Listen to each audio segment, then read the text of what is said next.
This is a real treat for me. I'm in Danville with John Baker. I've known him from De La Salle, a few years in the major leagues. In fact, I joke, John, pitchers and catchers report like in a week. Tell people you're the only guy that's I fill both categories. Yeah, tell people about that. Why is that? Well, I pitched last year, so a catcher. Last year was my 7th major league season. It's very rare, everybody's specialized at this point in baseball, so it's very rare that a position player gets to pitch. And we played the longest game in the history of Wrigley Field, 6-hour, 30-minute game, and I pitched the top of the 16th. And then I scored a run in the bottom of the 16th. We won the game on a sac fly by Starlin Castro to get a major league win. So something that sometimes I feel really bad about it, because a lot of these guys I've played with in the minor leagues and in the big leagues too go like a couple years without getting a win. So right. The relief pitchers, Wesley Wright last year I think went 0-4 or 5 on our team. Hadn't had a win in like 2 or 3 years, but I've been in the big leagues the whole time. Right. I come out, throw 11 pitches, and get a major league win. Right. And what's your ERA, John? 0. Exactly. And so in the history of baseball, there's like, I don't know, Steve Carlton, Nolan Ryan. They're all good pitchers, but you have the best. Yeah, but they're not all perfect. They're not all undefeated and undisputed. Exactly. Okay. And also tell the story. Your wife and kids were at that game.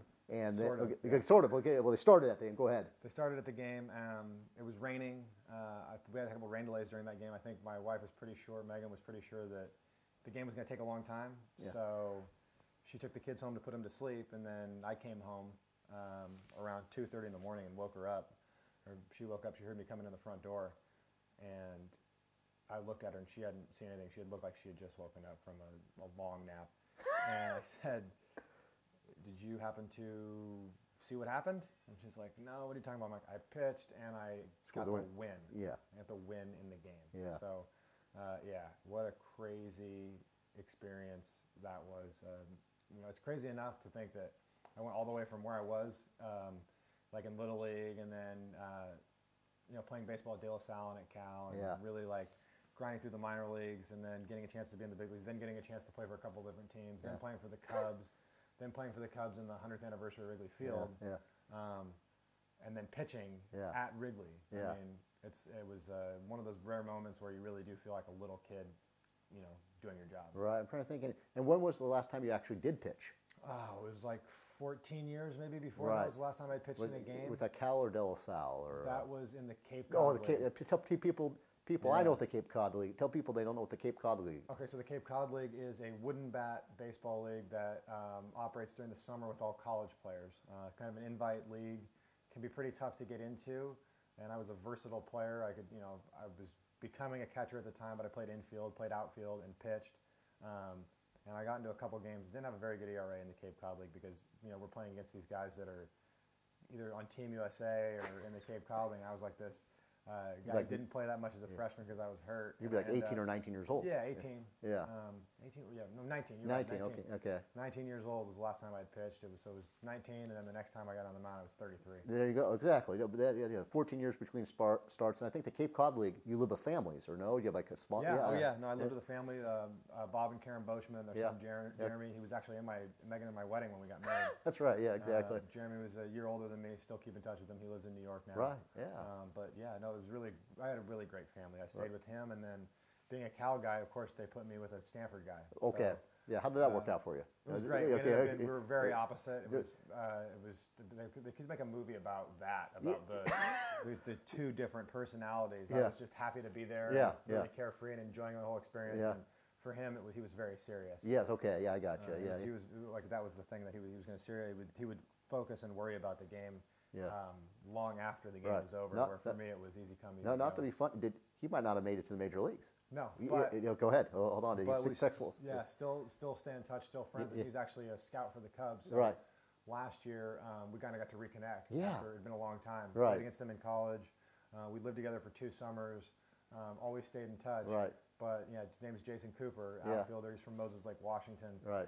And so he's like the Northwest scout for the Cubs. So last year we would come and play some teams, and every once in a while he would text me or call me and say, "Hey, I'm in Pittsburgh to watch you guys play the Pirates." Yeah. And we would go eat and That's hang awesome. out and talk about 14 years ago. Exactly. And I'm trying to think. You actually have the lineup card from that day that you pitched. Yeah. Go ahead and we have. props I do here. have it. Yes. Yeah, people don't get to see these a lot.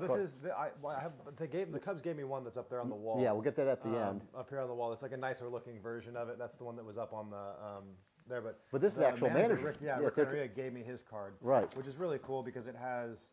I mean, if you really wanted to like go back and dissect this, he keeps score. Yeah, yeah. So he can tell you exactly. You can go back and look and see exactly what happened. What for example, Bonifacio first at bat hit a double down the left field line. It's written right here. Yeah. And so you have all the stuff that happened throughout the game to get where we were. So if I ever wanted to relive the 6 hours and 12 minutes before I played, I could go back and figure it out on there. Plus on the back you have this is what I found interesting. The tendencies of the Colorado Rockies. Exactly, on the hit and runs and the counts that they hit and run, who does it, what their tendencies are, who's going to bunt for a hit. Right. They had no suicide squeezes on the season. Yeah. Who the base stealers are and when they've pitched out, right. So we know when we're going to steal. Exactly. Okay, they pitched out 3 times 0-0. They pitched out 0-1 once and 1-1 once. Exactly. So 5 pitch outs the whole season. And also the hit and runs on they tell it was like the counts. Who's hitting? And some of the guys. Yeah. I'm so interested in that. Yeah. If you're like a Bay Area fan or you're a Giants fan, I'll tell you right now that the Rockies have their best chances of seeing them. Hit and run is with DJ LeMahieu. Okay. And what count? Generally any count. Any count. Okay. 0-1, 0-0, a couple times. I guess highest tendency would be 0-0. And when he's on the bases too, he's been part of the stealing part of it 4 times. At least up to that point last year. Yeah. Pretty cool little. Very cool. Kind of inside the game. That's right. Inside knowledge that people don't get by watching some other show. Yeah. I mean, that's the stuff that I think I learned at the. You learn a little bit the more baseball that you watch, or at least for me, because I've been a backup the last few years, so I've watched a lot of games. Yeah. And you really start to feel something's going to happen, and then you go look over something like that, and you go, "Oh, that makes sense." I felt like LeMahieu. Like I felt like with LeMahieu, he hits the ball the other way. It'd be a good guy for them to put a hit and run on with. Maybe not somebody that's the best runner like Michael McHenry or something is going to run. Just kind of makes sense in this situation.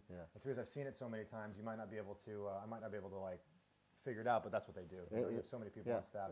Speaking of watching it, you grew up in the Bay Area. Who? I mean, there's a ball here. Who did you watch as a kid? Will Clark. Yeah. Okay. Yeah. Still is my favorite hitter to watch, like of all time. Yeah, wore 22 at De La Salle. Right. He was my favorite player. I just loved watching him. I used to pull my sleeves up. I played first base when I was in Little League. I played first base at De La Salle, so he was it for me. Right. I think you're my brother's age. You must remember the '89 season. In fact, absolutely. My dad was at the baseball game. Okay. The game is a cup to tell people what we're talking about. Yeah, so 1989, I forget which game it was. We're talking about where he gets puts him in the World Series when he beats the Cubs, or no, we're talking about the World Series. We're talking about the earthquake game. Oh, yeah, no, definitely. That's also the. They say that's the reason the covering the glove. I mean, you ever see the pitchers? If you're watching the pitcher talk to the to the catcher. Right. I believe it was that Cubs series with Will Clark, where whoever was pitching. Mouthed, I'm going to throw an inside fastball. Might have been Mitch Williams or somebody. I don't know who it was, but mouthed, I'm going to throw an inside fastball, and Will Clark turned to the guy and said he's going to throw a fastball and someone hit a home run. Right. Walked up and he did it, and that news got back to that pitcher. Right. And now if you watch, because of Will Clark, everybody covers their face when they're talking on the mound because they don't want the opposing hitters to see what they might say. I think that was like Game 5 of the NLCS. That's what put the Giants into the World Series. But so your dad was at Game 3 there for the earthquake, or my dad was in the stands. Yeah. What's your memory is? You've been in Walnut Creek there. What's your memory? You'll be watching on TV. Yeah. Well, no, actually, I was in the front yard. We were playing wiffle ball. Right. Of course. The kids in the neighborhood. We were outside playing wiffle ball. It was like we couldn't sit in front of a TV for very long. Right. Even if it was a baseball game, we'd watch like 2 innings and go outside and try to go hit or repeat it. It was early, so it wasn't fully dark yet. Yeah. And we were outside playing. We'd be inside once it was dark. I remember kind of just everything moving around. Right. And coming in and being pretty freaked out about your dad being gone. Right, and there's no way to communicate with him. Yeah. I mean, okay, so I don't think he had the Zach Morris cell phone. I think he had a Saved car by the phone, Bell maybe. Yeah, he might have had a car phone, but you can't. There's no communication. It was like people running to payphones or whatever, and then we just eventually waited for him to get home. And he got home okay. Yeah, the bridge was down. He must have come all the way around or something. Yeah, I'm good friends with Gary Peterson, who covered that game for the Contra Costa Times. Okay. Yeah, his default was come home on the San Mateo Bridge, and so Cool. No, that's No, I don't know. Crazy story. Did you watch Jimmy Kimmel reunited? Okay, tell me what talk. I did watch the Saved by the Bell reunion on Jimmy Kimmel. Yeah, Show okay, yeah, okay. We're off track. We'll talk about that off the air. Yeah, a lot of memories from that show. Yeah, I don't know. I'm older. Somehow, I was watching that too. I don't know why. The Zack Attack and the whatever. Wasn't it what Bayside High School? Bayside High, yeah. Mr. Belding. Everybody watched it. Yeah. Okay. Fair enough. Okay. So I watched it. This got me to work for the county. You watched it. You end up in the major leagues. So there's something. I don't know. It spans all demographics. All demographics. Okay. I'm trying to think. What else do you have? Other things there. The photo, I think, of you, and there's a bunch of photos we can go through that you have there. And it's Tabitha Sorn. People, I remember watching her on MTV. She and Kurt Loder would always deliver the news. Like, yeah, I think she was the first person to get to interview. She interviewed a president. She interviewed Clinton. Yeah, that was huge. To rock the vote. Yeah, for MTV. But I got to meet her because I got drafted out of Cal in 2002 by the A's, and I was part of that Moneyball draft class. Yeah, tell people what that is. Yeah. Yeah. So Michael Lewis, who's written a lot of books, books about Wall Street, the Blind Side. He wanted to write a book about baseball. Wrote a book about Billy Beane because the A's were operating in a different way than the other teams. They were the first people to kind of start to look at these statistics in a new way. I think it's really opened up an entire new industry in sports. You know, you think about wins above replacement and BABIP and all these new statistics that are coming out. The A's were kind of on the cutting edge at the time of all those stats, and they were really big into on-base percentage, guys that got on base a lot, because back in that era of Major League Baseball, if you look at kind of the mid-90s to the mid-2000s, you're looking at the end, or the kind of the heyday to the end of the steroid era. Sure. Yeah. And so when you're drafting players in college, you're looking for guys that are standing on base, because if that guy's on base when your big 3, 4, or 5 hitter hits a home run, now it's an extra run. Right. But yeah, Michael was writing that book about us, not necessarily about me, but about I was part of the draft class, but about their philosophy, Billy Beane's philosophy, which they turned into the movie with Brad Pitt. Right.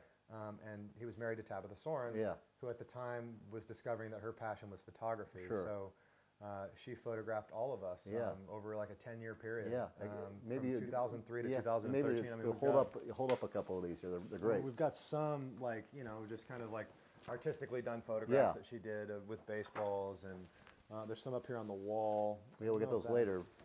She came to some of the games and just took action pictures. That's Sacramento. That's AAA. Yeah. AAA for the A's, playing for the River Cats. But yeah, there's I think I've got some more. Oh, take your time there. Let me go inside the thing. Stuff like this. Oh, that's a good one.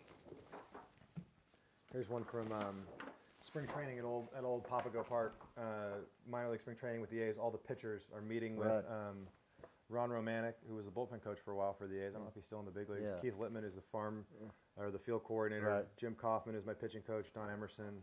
No, but what I interrupt, but what I find interesting is people want to know how difficult it is to make a major league roster. That's not the team. Those are like 50 or 60 pitchers. Yeah, those are all the guys that aren't even in Major League Spring Training. Exactly. They're trying to make, when they're going to take 10 or 12 of those guys, or no? Or no. So there would be, so these guys are all most likely going to be on a minor league team. Okay, that's okay. I got you. So none of these guys were going to be on the Major League team. So they were. That was look. You can see it's Jason Windsor, who pitched briefly in the big leagues for the A's. That's Shane Comine, who pitched in the major leagues for the A's. But yeah, it's Shane Comine's right there. Sean Cohn. It's crazy to look at all those. All these guys that are pitchers, and maybe 2 or 3 of them. Yeah, exactly. So this is from 2003. 2003. So 12 years ago. Okay. 12 years ago, and that's old Papago Park. The A's have recently moved to Mesa. Right, and then so Tabitha would have come back and photographed you like 2002, 2012 or 2013. 2013. Yeah, and that was with the Padres, and then I was in Albuquerque. That's right. Yep. Came out and visited. We great minds think alike. Did you ever run into Walter White? Did not run into Walter White. That's a good thing. But I played in Albuquerque twice, so it was more than that, 7 years apart, 6 years apart at the time. So I played pre-Breaking Bad and post-Breaking Bad. Where we would go into like a coffee shop, and there'd be T-shirts. I think I have it somewhere. I don't know, but I have an Albuquerque Isotope shirt that they made with like the outline of Walter White's beard and Right. hat. Okay, I got you. And I know too much. Years ago, it was the Albuquerque Dukes. Yeah. Okay. This may be when your dad played. Tell people about you. Your dad would play like for the AA for the Cardinals or For the Phillies. Phillies. When I That's played right. in the Phillies organization. He played at Stanford. Right. That's where my mom and dad met at Stanford. Okay, So two yeah. Stanford parents. So Yeah. the first kid goes to Cal. How did that go over in the house? My dad was okay with it. I think it was, for me, I wanted to have kind of my own path. Yeah. And I'm really happy with where I ended up. I think I had a better opportunity to actually get into the game and play. Sure. Plus, I didn't accrue any student loan debt. Yeah. out Yeah. of trying to pay $60,000 a year to go to school. Yeah, at absolutely. Stanford. It was nice to be in the UC system. Yeah. Your dad, your mom probably thrilled you picked Cal. They were thrilled. Okay. Yeah, they were really. And then we'll talk about later. We talked about on base percentage. You're very humble. I mean, you had a high on base percentage because I saw it there. It was either 2001, 2002. You led the Pac-10 in batting, like 380. So I had a good year that year. So your on base must have been like 400, High. exactly. Yeah. I think that I was one of the players that I got drafted by the A's not necessarily as like a prospect, but because I fit already into their system, and I think they knew that they weren't going to have to spend a lot of time working on me. Yeah, I see. I could go in and be competitive generally, and I've always been kind of the same player ever since I started. I haven't made any. I haven't had any like crazy anomaly years where all of a sudden I hit 30 home runs one year. Well, that's a good thing. Then they don't investigate you for steroids. Yeah, exactly. No, that's a whole other thing. I mean, no one's worried about me taking steroids. Right, exactly. Yeah, no, I joke. I mean, that's a serious subject, but I meant how do maybe approach? I mean, that messed up baseball, did it not? Or no? I don't know. How would you feel about it? You on the inside, or maybe not talk about this, or no, I don't care. I'll freely talk about it. I messed up. I don't know if it messed up baseball. I think that it messed up people's perceptions of baseball. Yeah. Because for me, the greatest player of all time is Barry Bonds. Right. And that's allegedly, a steroid user. I don't know if there's been any like evidence that is like clearly shown that he's taking steroids or whatever. But I mean, you could. But you can add it up. He doesn't pass the visual test. Yeah, exactly. At the same time, that was the most level playing field we had because they weren't testing anybody. So all the pitchers that he was hitting home runs off of were on the same stuff. Right. So to me, he was the best player in that era. By far. And I also know that before steroids, there were other ways that people were. Sure. There were performance-enhancing drugs that people were getting and using. I'm sure ahead of time. Whenever there's competition, there's going to be cheaters, and whenever you're not testing people rigorously in competition, then most of the people are going to cheat because there's a lot of money to be made. But it breaks my heart now. But you weren't cheating though. I mean, that's the thing. No. I mean that's the thing. I mean, that's the question. Like, because I thought we were just going to joke around today, and we are. But I meant that is a serious question where you were on a level playing field. You were playing it honestly against some pitchers that were on steroids. Maybe.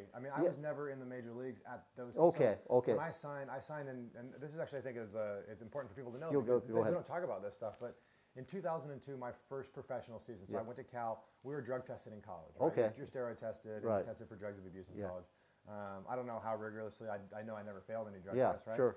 So we go to professional baseball, and they were in the process of working out a new collective bargaining agreement, the Players Association and the owners.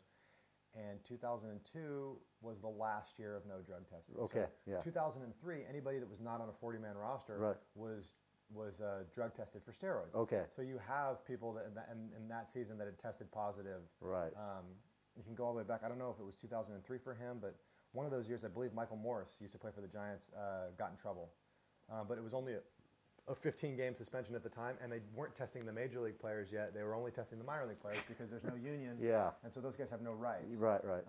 So it was like, okay, pee in a cup, and we're going to find out if you're taking steroids. So guys were getting caught. Okay, I got you. But you had to pee in a cup in the minor leagues. Mm-hmm. Okay. Yeah. Okay. Starting in 2003, and I only played 2002, maybe. I don't know, a month and a half or so because you play the college season. Yeah. And then I waited to sign until sometime in July, and it was like I played half of July and August, and I was home in September. Right. Okay. My first full season was 2003. Well, that was the first year of the new CBA. So now they were drug testing. Remember, they were drug testing guys in the big leagues, but the results weren't able to come out. Yeah, and they found out that Alex Rodriguez was using steroids or whatever somehow. Yeah. So going back to that, that's the. I think that. maybe they thought in drafting somebody like me maybe this guy will get on steroids and let 35 home runs because he already walks enough, he already takes enough pitches and has these long at-bats. And that's also kind of the underlying hitting philosophy there was that if you can get the starting pitcher out of the game by the 5th inning, get into the bullpen early in a series, you can do damage and win 3 and 4 games baseball series because you're repeatedly seeing the same pitchers. If you think about how a team is set up, your best pitchers are the 2 guys that pitch at the end of the game and the 5 guys that start the game. Exactly. If you're facing a lot of those in-between guys, that's those good. long relief guys, that's good, those right? are the guys you want to you want to see those guys in the game as an opposing team. Day after day, even. I mean, because they're not good enough to be a starter, and they're not good enough to be in the back of the bullpen. I got you. Yeah, exactly. And I joke, but that's why who closed that 16-inning game? I did. Yeah, there you go. Exactly. And then we talked about either 2002, 2003. There's a card I have of you. It's under Chris Carter there. Yeah. So you know too much. I mean, this. You even know where this card was taken. I mean, Eugene, Oregon. I'll never. Yeah, I mean, tell me when you pose for your first baseball card. That's it. Okay. It was like right after I'd signed out of Cal, and we were playing the Eugene Emeralds, which were like the A-ball team for or short season team. I was in Vancouver. Right. The short season team for the San Diego Padres at the time, and I think it might have been like one of the first games I played, and I got 2 hits. My debut, Vancouver, British Columbia on July 3rd, got 2 hits. And then we went to like Boise, and then I think we went to Eugene after that. I don't remember if I got hits in Eugene or not. Right. But I do remember the photographs because it was raining. Yeah. And the photographer was going to miss his flight. Okay. He was so angry. Yeah. Okay. And he was yelling at us, and he was this big, scary-looking guy. Yeah. He was yelling at all of us to take the pictures, and it was like really funny when you look back on it now. Yeah. But I remember taking this picture. That's great. And we wanted to get the Sam bat because that was the cool bat to have. Yeah. The Bond swung. Okay. The Canadian maple bat with the bat on it. So I had to try to take my picture with the Sam bat instead of. And you did. Yeah. Bat. No, that's awesome. And so you have that card, right? Oh yes. Okay. So, but I showed that you talk about your daughters now. They're growing up. They're 1.5 and 4. Yeah, 18 months and 4. Are they? Does a 4-year-old kind of know what you do? Or yeah, she knows. I mean, she likes going to baseball games. Yeah. She has a lot of friends now that.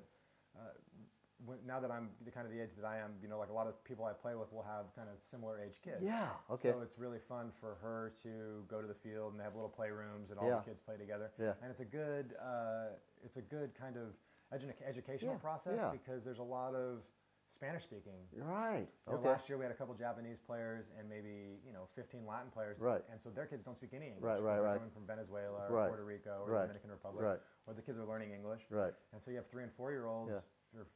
2 to like 9 or 10 in this playroom, and it's a great environment to learn for little kids to meet new people and try to overcome language barriers. And it's really great when you see like a little American kid playing with a little Dominican kid, and they can't talk to each other, but they just play just the same. No, that's wonderful. So it's cool. I joke you could tell Megan she would like to take Brooklyn to the game anyway, but you're taking her to the game for educational purposes. Yeah, exactly. I mean, no, that's great. And what about your wife? I mean, she travels. I mean, that's raises the kids. But like last year in Chicago, soon you're going to be you're driving down to Phoenix or driving to. Well, actually, specifically, where the whole Peoria, north of Phoenix. Yeah.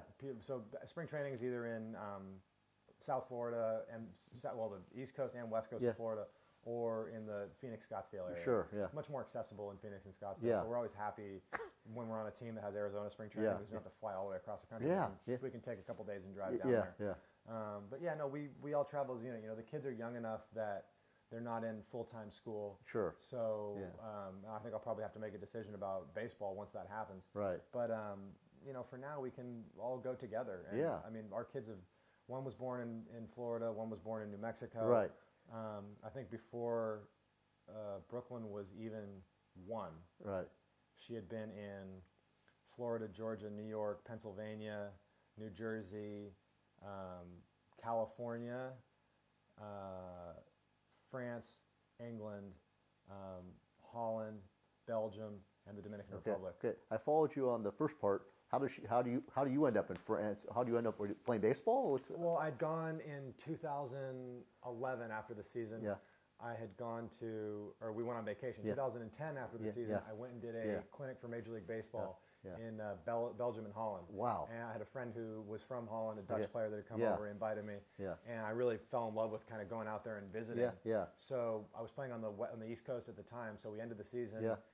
down in Miami. Sure. We played in the last game. I played in the last game at two Major League stadiums. Yeah, tell us about this. So I played in the last game at Dolphin Stadium. Last baseball game played there. Yeah. I pinch hit against Steven Strasburg and flew out. I think I pinch hit for our starting pitcher. That was the last game. My last at bat as a Marlin before I got traded to the Padres.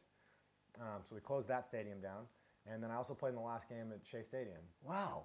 We were playing 2008. We had a day game. And if the Mets beat us and the Brewers lost, then the Mets were going to the playoffs. Okay. If they both won, then they'd have one game playoff. And if we beat the Mets and the Brewers won, then the Mets were going home. Okay. So CC Sabathia pitched on 3 days rest for the Brewers. Right. They beat whoever they were playing, and we beat Oliver Perez.